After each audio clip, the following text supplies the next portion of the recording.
Hello दोस्तों, welcome to 10x vibes. एक new ड्रामे की शुरुआत करते हैं जिसमें हम देखते हैं कि यूनिवर्सिटी का न्यू एकेडमिक साल शुरू हो रहा है और फ्रेशर्स के वेलकम के लिए एक सेरेमनी रखी जाती है। इसमें एक न्यू स्टूडेंट जून सबका ध्यान अपनी तरफ खींच लेता है। जून काफी हैंडसम और बहुत पॉपुलर होता है क्योंकि वो एक अमीर लड़का होता है और सोशल मीडिया पर उसकी मिलियंस में फॉलोअर्स होते हैं, लेकिन असल जिंदगी में वो खुद को बहुत ही अकेला महसूस करता है। इसके बाद हमारी मुलाकात एक और स्टूडेंट सेहून से होती है जिसकी जिंदगी काफी खराब चल रही होती है। इसे बहुत सारी जॉब्स करनी पड़ती हैं और इतना ज्यादा काम करने की वजह से उसके पास ना आराम का टाइम होता है और ना ही प्यार व्यार का। और फिर कहानी में आती है सेओबीन। वो अपना ज्यादातर टाइम लाइब्रेरी में पढ़ाई करते हुए गुजारती है, लेकिन इतनी ज्यादा मेहनत के बावजूद इसके ग्रेड्स अच्छे नहीं आते। क्लास का पहला दिन शुरू होता है। लेक्चर हॉल में जून को देखकर सभी लड़कियां हैरान रह जाती हैं। जून सोहुन के पीछे आकर बैठ जाता है और सोहुन क्लास में सो रहा होता है। जब प्रोफेसर अटेंडेंस लेना शुरू करते हैं तो जून उसे जगाने की कोशिश करता है, लेकिन साथ ही गलती से उसकी कॉफी सेओहुन पर गिर जाती है। जून फौरन ही उसे माफी मांगता है और उसके नुकसान की भरपाई करने के लिए उसे पैसे भी ऑफर करता है, लेकिन सेओहुन उससे ये फेवर लेने से मना कर देता है। ये देखकर जून तो काफी हैरान रह जाता है। इसका एक दोस्त कहता है कि सेओहुन बिल्कुल एक रोबोट जैसा है। और दूसरी ओर हम देखते हैं कि हॉस्टल में सेओबीन अपना सामान सेट कर रही होती है और वो चाहती है कि उसकी रूममेट साफ सुथरी और बहुत फ्रेंडली हो। तभी मंजू उसके कमरे में आती है, जिसे देखकर सेओबीन काफी चौंक जाती है। मंजू के ढेर सारे बैग्स उठाते उठाते सेओबीन तो पछताने लगती है। रात में जून अपने दोस्तों के साथ क्लब में पार्टी कर रहा होता है। अब वो साफ देखता है कि इसके दोस्त सिर्फ इसके पैसे का फायदा उठा रहे हैं। बाद में जून एक स्टोर में जाता है जहाँ वो सेओहुन को काम करता देखता है। जून उसे दोस्ती करने की कोशिश करता है, लेकिन सेओहुन उसे कहता है कि हर चीज पैसों से नहीं खरीदी जाती। और दूसरी तरफ हम देखते हैं कि सेओबिन देर रात तक अपने फ्यूचर के लिए यूनिवर्सिटी प्रोजेक्ट ढूंढ रही होती है, लेकिन मिंजू को तो अंधेरे में ही नींद आती थी, जिसकी वजह से सेओबिन को अपना काम बंद करना पड़ा।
दूसरी सीट पर जाकर सोने लगता है। तभी प्रोफेसर आते हैं। अब वो ग्रुप प्रोजेक्ट देना शुरू कर देते हैं और सभी स्टूडेंट्स को टीम्स में बांट देते हैं। जून और उसके दोस्त सेओहुन की टीम में आ जाते हैं। लेक्चर के बाद सोहुन सेओबिन को अपनी टीम में शामिल होने को कहता है। पहले तो वो काफी हेजिटेट होती है, लेकिन जून के फोर्स करने पर वो मान जाती है और फिर सभी ग्रुप मेंबर डिसाइड करते हैं कि सेओबिन ग्रुप लीड करेगी। और फिर हम देखते हैं कि जून को उसकी मदर की कॉल आती है और बातचीत से पता चलता है कि हमेशा ही उसके भाई को ज्यादा अहमियत दी जाती है। और रात को मिंजू स्टोर जाती है जहाँ गलती से उसका सामान गिर जाता है। सेओहुन उसकी मदद करता है और मिंजू को सेओहुन काफी पसंद आ जाता है, तो वो उसके लिए एक ड्रिंक छोड़कर चली जाती है। सेओहुन उसे वापस देना चाहता है, लेकिन वो जा चुकी होती है। नेक्स्ट डे टीम मीटिंग में सिर्फ जून और सेओहुन आते हैं। सेओबिन सबको जिम्मेदारियां सौंपती है। सेओहुन तो गुस्से में टीम छोड़ने का फैसला करता है, लेकिन सोबिन उसे रोकने की कोशिश करती है और कहती है कि तुम्हारी टीम को जरूरत है। और दूसरी तरफ देखते हैं कि जून अपनी फैमिली के साथ डिनर करने जाता है। वहाँ इसका काफी मजाक मजाक उड़ाया जाता है और उसे नीचा दिखाया जाता है और इसे एहसास होता है कि इसे इसकी फैमिली में कोई भी समझ नहीं पाता और वो काफी हर्ट होके वहाँ से चला जाता है। जुन काफी उदास होता है और वो अपने दोस्तों के साथ क्लब चला जाता है और ड्रंक हालत में से लगता है कि लोग इसकी जिंदगी को आसान समझते हैं, जबकि अंदर से वो बहुत दुखी होता है। वो मदद के लिए सेहुन को कॉल करता है लेकिन सेहुन काम पर होता है। फिर सेओबिन वहाँ पहुँचती है। वो जुन को समझाने की कोशिश करती है। जुन उसे अपने दिल की बात कह देता है लेकिन सेओबिन साफ कह देती है कि वो किसी और को पसंद करती है। थोड़ी देर बाद सेहुन भी आ जाता है और वो जुन को घर पहुँचा देता है और जुन का घर इतना साफ सुथरा देखकर सेहुन काफी जेलस फील करता है। वो सेओबिन से कहता है कि जुन को ये ना बताना कि उसे घर छोड़ने मैं आया था। नेक्स्ट डे जुन को कुछ भी याद नहीं रहता तो वो सेओबिन से पूछता है कि मुझे घर कौन लाया, तो वो बात को टाल देती है। लेकिन जुन को पता चल जाता है कि सेओहिन ही उसे घर लेकर आया था और यहीं से इन तीनों की जिंदगी में एक नई उलझन शुरू हो जाती है। और फिर जुन सेओबिन से पूछता है कि तुम्हें कौन पसंद है, तो सेओबिन भी हैरान हो जाती है कि इसे कल की बात याद थी। वो बताती है कि वो एक ऐसा इंसान है जो उसके बहुत करीब रहता है लेकिन वो उसे महसूस नहीं करता। असल में वो अपने दोस्त चांकी के बारे में बात कर रही होती है। इसके बाद जुन उसे एक खूबसूरत जगह पर ले जाता है जहाँ वो साथ में सूरज डूबता हुआ देखते हैं। जुन उसे वादा करता है कि वो उसकी मदद करेगा ताकि वो जिस इंसान को पसंद करती है वो भी इसे पसंद करने लगे। सेओबिन चांकी को फोन करती है तो वो कहता है कि मैं जल्दी आ जाऊंगा। सेओबिन देखती है कि उसका कमरा काफी फैला हुआ है तो वो उसका कमरा भी साफ कर देती है और उसका इंतजार करती है लेकिन वो नहीं आता। इसी वक्त जुन जो इसका पड़ोसी होता है वो बालकनी से ये सब कुछ देख रहा होता है और समझ जाता है कि सेओबिन इसी दोस्त से प्यार करती है। दूसरी तरफ सोहुन नया कमरा ढूंढ रहा होता है और किराया चुकाने के लिए दूसरी जॉब भी ढूंढ रहा होता है लेकिन इस लड़के को तो कहीं पे भी जॉब नहीं मिल रही होती। और फिर हम देखते हैं कि जुन सेओबिन को शॉपिंग पर ले जाता है। उसका ख्याल रखना चाहता है। जब सेओबिन कपड़े खरीदती है तो जुन पैसे देने लगता है लेकिन वो मना कर देती है और खुद ही वो परचेज करती है। फिर दोनों साथ में आइसक्रीम भी खाते हैं और बस स्टॉप तक पैदल चलते हुए जाते हैं और फिर जुन घर वापस लौट जाता है। शाम को वो बालकनी से चांकी से बात कर रहा होता है और वो जान लेता है कि नेक्स्ट डे उसकी गर्लफ्रेंड आने वाली है। जुन सेओबिन को मैसेज करता है और उसे अपने दिल की बात कह देने के लिए हौसला देता है। उधर रान भी सोहिन को ढूंढने के लिए सुपर स्टोर जाती है और फिर हम देखते हैं कि नेक्स्ट डे टीम मीटिंग होती है। जुन सेओबिन के साथ आता है जिससे सब हैरान हो जाते हैं और गलतफहमी हो जाती है। मीटिंग के बाद सेओहिन काम के लिए जल्दी निकल जाता है। जुन उसे खाने के लिए ऑफर करता है लेकिन वो मना कर देता है। अब फिर हम देखते हैं कि शाम को सेओबिन खाना लेकर चांकी के घर चली जाती है लेकिन वहाँ जाके उसे इसका सीक्रेट पता चल जाता है कि इसकी एक और गर्लफ्रेंड है और माहौल काफी अजीब हो जाता है और सेओबिन भी काफी शर्मिंदा होकर वहाँ से चली जाती है। अब वो नीचे खड़ी रो रही होती है और जुन उसे अपने घर बुलाता है और वो बताती है कि चांकी ने उसे झूठ बोला था। जुन उसे कहता है कि जब तक उसे सच्चा प्यार नहीं मिल जाता वो उसके साथ रह सकता है। वो थोड़ी हेजिटेट होती है लेकिन फिर मान जाती है। जुन सबसे पहले उसके हाथ से वो ब्रेसलेट निकालता है जो उसे उसने बचपन में दिया था ताकि वो इसकी यादों से बाहर निकल सके। लेकिन बालकनी से तो ये चांकी सब कुछ देख लेता है और वो काफी जेलस होता है। जुन सबके सामने कह देता है कि सेओबिन इसकी गर्लफ्रेंड है और फिर हम देखते हैं कि वो दोनों रास्ते में चलते हुए जा रहे होते हैं और एक दूसरे से मजाक कर रहे होते हैं और इसी तरह वो एक दूसरे के क्लोज भी हो जाते हैं। इसी बीच हम देखते हैं कि मिंजू सेओहिन को ढूंढ रही होती है और वो भी स्टोर में आती है लेकिन वो वहाँ उसे नहीं मिलता। और फिर हम देखते हैं कि सेओहिन को एक जॉब ऑफर होती है लेकिन वो उसको मना कर देता है और वो कहता है कि मैं किसी का एहसान नहीं ले सकता। बाद में सेओहिन का छोटा भाई यूनिवर्सिटी आता है और वो मिंजू से टकरा जाता है। माहौल थोड़ा हल्का फुल्का हो जाता है। जुन ये देखकर सेओहिन को अपना दोस्त कहता है जिससे सेओहिन तो हैरान ही रह जाता है। टीम प्रोजेक्ट में जुन के पुराने दोस्तों ने तो काम पूरा नहीं किया होता और वो टीम भी छोड़ देते हैं लेकिन जुन तो सेओहिन के साथ रहने का फैसला करता है और वो रिसर्च के लिए अपने फादर की कंपनी से भी मदद लेता है लेकिन उसके डैड उसकी कोई मदद नहीं करते। अब फिर हम देखते हैं कि सेओबिन अपनी रिसर्च वर्क कंप्लीट करती है लेकिन वहाँ पर एक लड़का झूठा दावा करके वो रिसर्च वर्क अपने नाम कर लेता है और यूँ इससे वो मौका भी छिन जाता है। और दूसरी तरफ सेओहिन को पता चलता है कि इसके भाई ने जुन की वॉच बेच दी थी। वो गुस्से में जुन के घर जाता है और इसे मिलने को कहता है। सेओहिन पैसे लौटाने की बात करता है तो जुन कहता है कि मुझे पैसों की जरूरत नहीं है। यहीं से कहानी रिश्तों, भरोसे और बदलते दिलों के नए मोड़ पर पहुँच जाती है।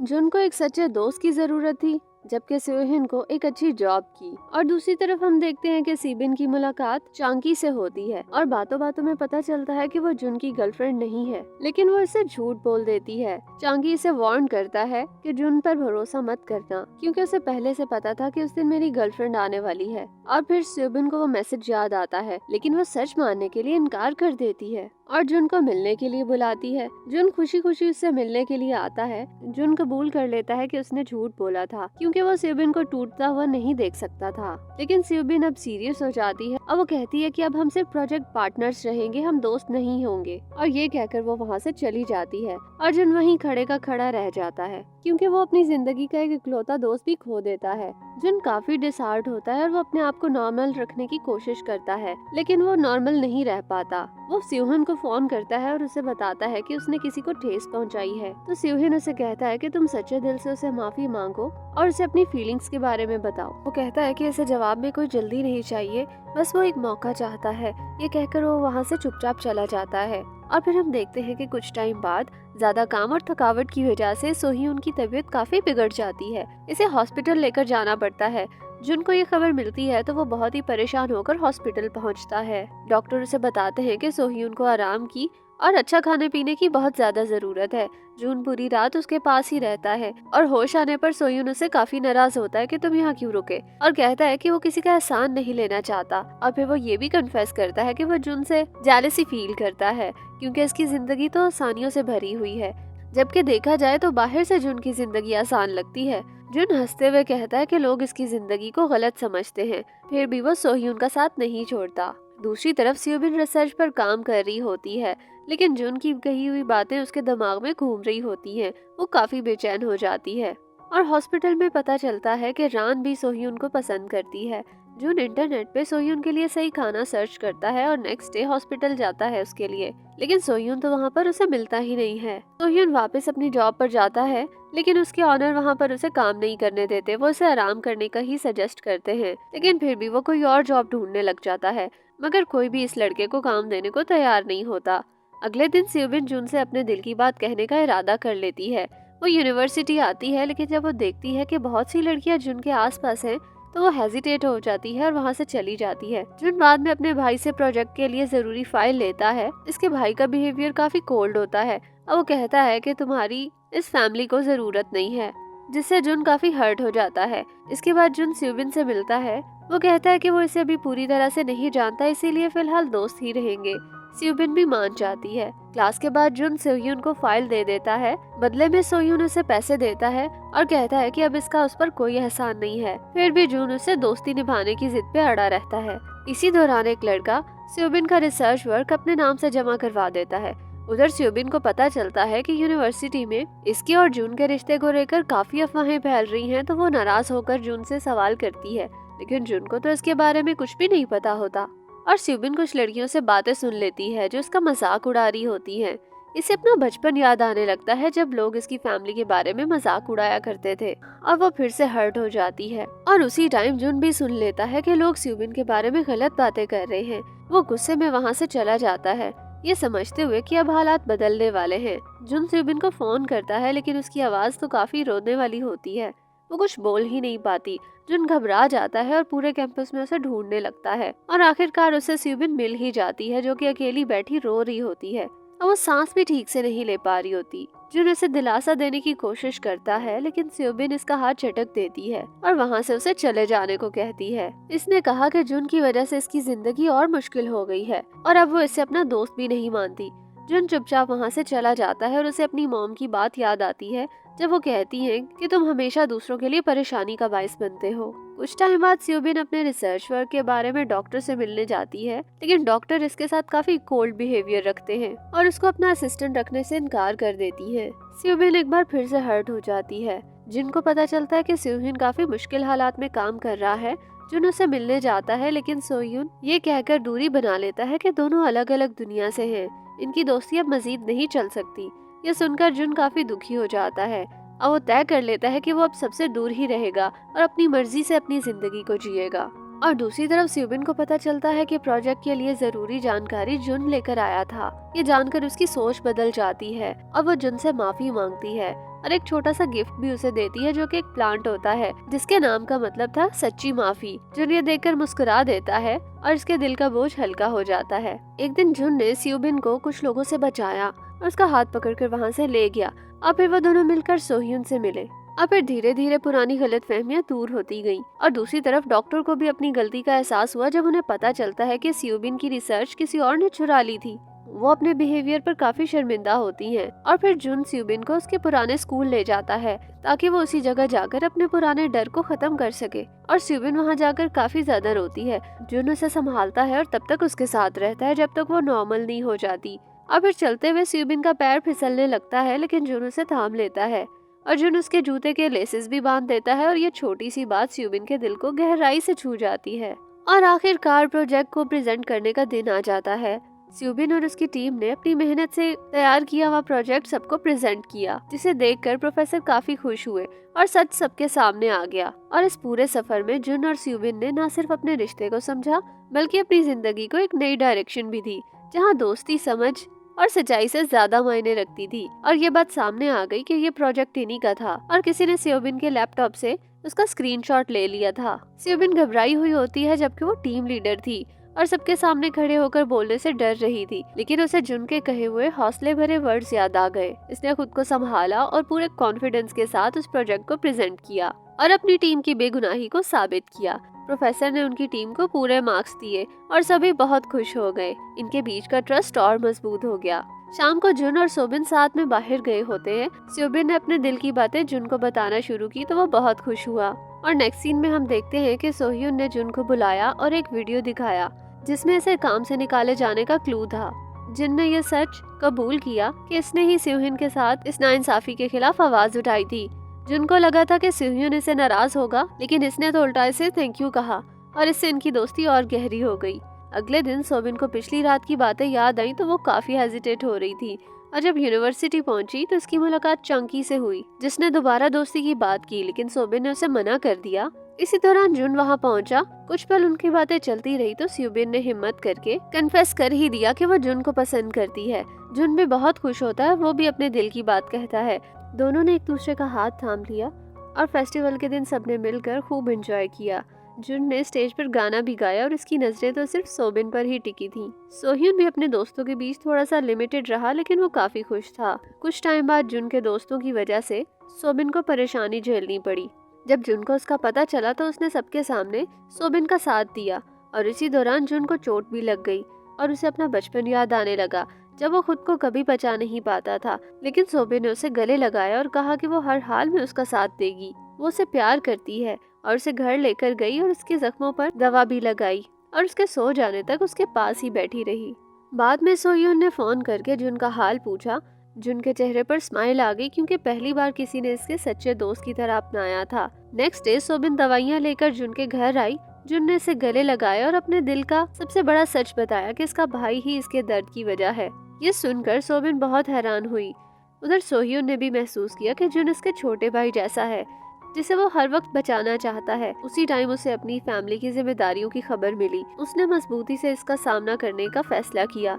इसी तरह सबने अपने दर्द और अपने पास से लड़ते हुए एक दूसरे का सहारा बनना सीख लिया था। सोह्यून ने हालात को संभालने का फैसला किया और यूनिवर्सिटी से अपना एडमिशन कैंसिल करवाने का फॉर्म लिया ताकि वो पूरी तरीके से काम करके अपनी फैमिली की मदद कर सके। जब इसके भाई ने वो जगह देखी जहाँ सोह्यून रहता है तो वो काफी हर्ट हुआ। उसने पुलिस एकेडमी छोड़कर काम करने का फैसला किया ताकि वो और सोह्यून अपनी फैमिली को सपोर्ट कर सके। सोह्यून ने उसे रोका और उसे बिलीफ दिलाया कि वो सब कुछ संभाल लेगा। भाई रोते हुए वहाँ से चला गया। तभी जुन ने भी सच्चाई जान ली। कुछ समय बाद सोह्यून को पता चला कि इसकी माँ की सर्जरी का पूरा खर्चा पहले ही चुकाया जा चुका है। ये जानकर वो काफी हैरान हुआ कि ये सब कुछ जुन ने किया था। दूसरी तरफ चंकी ने सोबिन से मुलाकात की और उसे अपने प्यार का इजहार किया, लेकिन सोबिन ने साफ कह दिया कि अब बहुत देर हो चुकी है और अब वो जुन से प्यार करती है।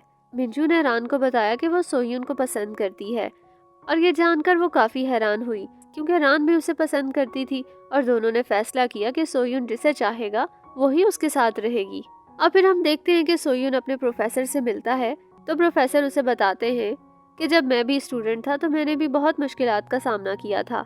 और वो उसे कहते हैं कि जब कोई मदद करे तो उससे मदद ले लिया करो, क्योंकि एक दिन तुम भी इस काबिल हो जाओगे कि तुम किसी दूसरे की मदद कर पाओगे। ये सुनकर सोयून भी सोच में पड़ गया।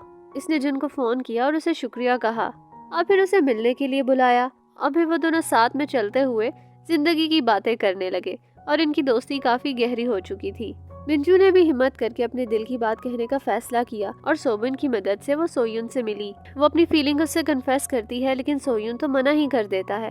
वो कहता है कि फिलहाल मेरे पास काम के अलावा कोई टाइम नहीं है। मिंजू काफी हर्ट होती है और यूरान ये सब कुछ दूर से देख रही होती है।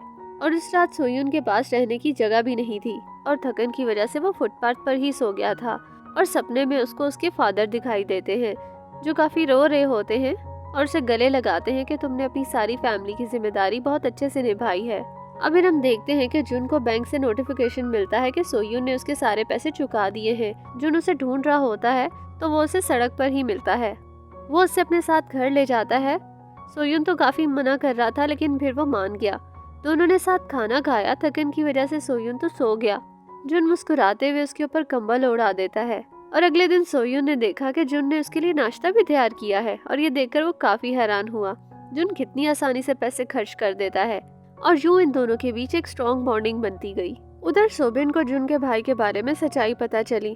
जुन ने इसे बताया कि वो बाहर से भले मजबूत दिखता हो, लेकिन वो अंदर से अपने भाई से काफी डरता है।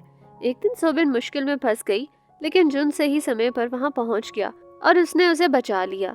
सोबिन कहती है कि ये सब कुछ मेरी वजह से हुआ है, लेकिन जुन उसे समझाता है कि वो सिर्फ इसे प्रोटेक्ट करना चाहता है। और दोनों के बीच प्यार का बॉन्ड और गहरा होता गया। इस रात जुन को बचपन का एक डरावना सपना आया। जब सोयून काम से लौटा तो उसने देखा जुन कांप रहा था। इसने उसे संभाला और कुछ दिन बाद सोबिन जुन से मिलने के लिए आई, लेकिन जुन ठीक नहीं था। तो सोबिन भी बिना दबाव डाले वहाँ से चली जाती है। जब जुन थोड़ा नॉर्मल हुआ तो इसने सोबिन से माफी मांगी और कहा कि वो अपनी कमजोर हालत इसे नहीं दिखाना चाहता था। सोबिन ने उसे गले लगाया और कहा कि वो हर हाल में उसका साथ देगी। बाद में प्रोफेसर पार्क ने एक कैंपिंग ट्रिप रखी। शुरू में तो कोई नहीं आया, लेकिन जुन और उसके दोस्त वहाँ पहुँच गए, जिससे माहौल काफी अच्छा हो गया। आग जलाकर आसपास वो सभी बैठे थे और अपनी जिंदगी की बहुत सारी बातें एक दूसरे से शेयर कर रहे थे। और वहीं कुछ शेयर करते हुए जुन को याद आया कि इसके भाई इससे माफी मांगते हुए रो रहा था और ये चीज इसे उलझन में डाल गई, लेकिन शायद यही इसकी भरपाई की शुरुआत थी। सोयून ने जुन से पूछा कि क्या हुआ। जुन ने बताया कि वो अपने बचपन की यादों पर काफी अफसुर्दा है। वो सच जानना चाहता था और वो अपने भाई से मिला। रास्ते में उसके सर में काफी ज्यादा दर्द थी और वो काफी ज्यादा परेशान था। अब वो बचपन की बातों को याद कर रहा था। जब उसके फादर उसे बहुत ज्यादा डांटा करते थे तो उसका बड़ा भाई ही उसे बचाने की हमेशा कोशिश करता था। जुन ने अपने भाई से बातें की। वो हमेशा अपने प्यार और फिक्र से इसका ध्यान रखता था। जुन और उसके भाई के बीच भी सारे मामलात क्लियर हो गए। सोयून जब अपार्टमेंट पहुंचा तो उसने देखा कि जुन काफी परेशान है। जुन ने सब कुछ बताया। क्या वो जान चुका है कि इसका भाई हमेशा से इसके लिए खड़ा था और उसे प्रोटेक्ट कर रहा था, तो वो भी काफी खुश हुआ।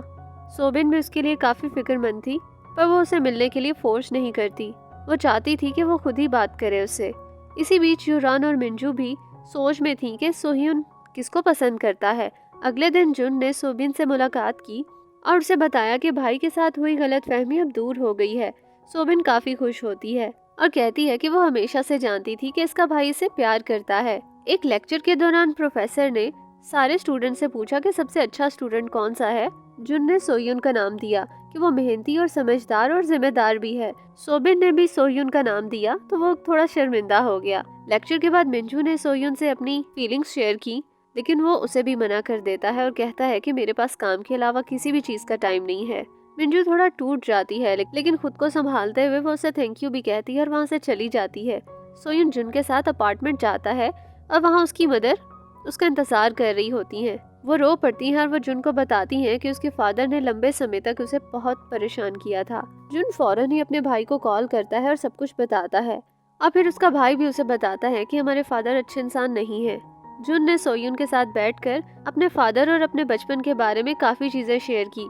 सोह्यून को भी एहसास हुआ कि जुन की लाइफ तो काफी ज्यादा मुश्किल थी। अब वो काफी अफसुर्दा हो रहा था, लेकिन काफी दिनों तक वो बहुत डिप्रेस रहता है और अपने कमरे में अकेला ही खुद को संभालने की कोशिश करता है। सोबिन और सोह्यून ने इसके पास जाकर इसका साथ दिया। जुन ने महसूस किया कि अब वो अकेला नहीं है। इसकी लाइफ में अब दोस्त भी हैं और फैमिली भी। और फिर जुन भी सोयून का शुक्रिया अदा करता है कि उसने हमेशा उसका सहारा दिया और उसके बोझ को हल्का किया। सोबिन ने भी इसके पास आकर इसे गले लगाया और उसे भरोसा दिलाया कि वो हमेशा उसके साथ रहेगी। और फिर जुन का पुराना दोस्त जिसने सोबिन को परेशान किया था जेल से रिहा होकर आ जाता है। उसने जुन से माफी मांगी और कहा कि अब मैं सारे बुरे काम छोड़ दूंगा। जुन ने उसे समझाया कि वो अपनी जिंदगी बर्बाद ना करे, सोबिन से माफी मांगे और नई जिंदगी की शुरुआत करे। इसका दोस्त काफी शर्मिंदा हो रहा था। उसने सभी स्टूडेंट्स के सामने घुटनों के बल सोबिन से माफी मांगी। सोबिन भी उसे माफ कर देती है। इसके बाद प्रोफेसर आते हैं और वो स्टूडेंट्स को बताते हैं कि इन्हें सेमेस्टर के अंदर एक नया प्रोजेक्ट तैयार करना होगा। उन्होंने कहा कि टीम्स वही रहेंगी और ये मौका उन स्टूडेंट्स को दिया जा रहा है जिनको पिछली दफा में मार्क्स नहीं मिले थे। सभी लोग काफी खुश होते हैं और इनकी टीम भी बाहर डिनर करने जाती है। काफी हंसी मजाक होता है और सबके बीच एक अच्छी बॉन्डिंग बन जाती है।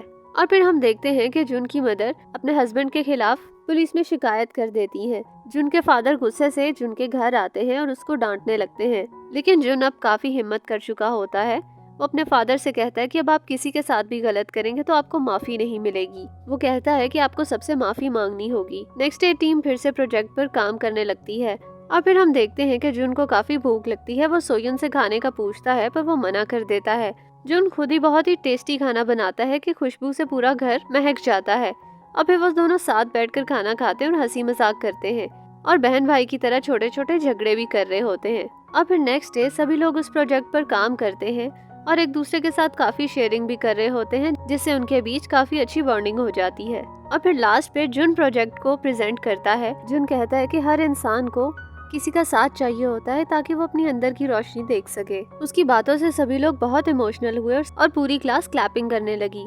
और फिर इन्हीं की टीम ने प्रोजेक्ट जीता और फिर उन्होंने अच्छे से सेलिब्रेट किया। रान भी सोयुन से अपना लव कन्फेस करती है, लेकिन फिर वो कहती है कि हम अच्छे दोस्त बने रहेंगे। कुछ टाइम बाद वो फिर से क्लास में इकट्ठे हुए, सबने हंसी मजाक किया और कुछ पुरानी यादों को एक दूसरे के साथ शेयर करते रहे। सोबिन और जुन ने भी क्लास में एक साथ लेक्चर अटेंड किया। सोयुन ने ग्रेजुएशन के बाद जॉब ढूंढना शुरू कर दी, लेकिन इस बार इसके पास ऐसे दोस्त थे जो उसका बोझ हल्का कर रहे थे। और लास्ट में हम देखते हैं कि तीनों इकट्ठे होते हैं और एक दूसरे के साथ हंसी मजाक कर रहे होते हैं। और इसी के साथ इस कहानी की हैप्पी एंडिंग हो जाती है। आपको ये कहानी कैसी लगी मुझे कमेंट में ज़रूर बताइएगा। मिलते हैं नेक्स्ट स्टोरी के साथ। बाय।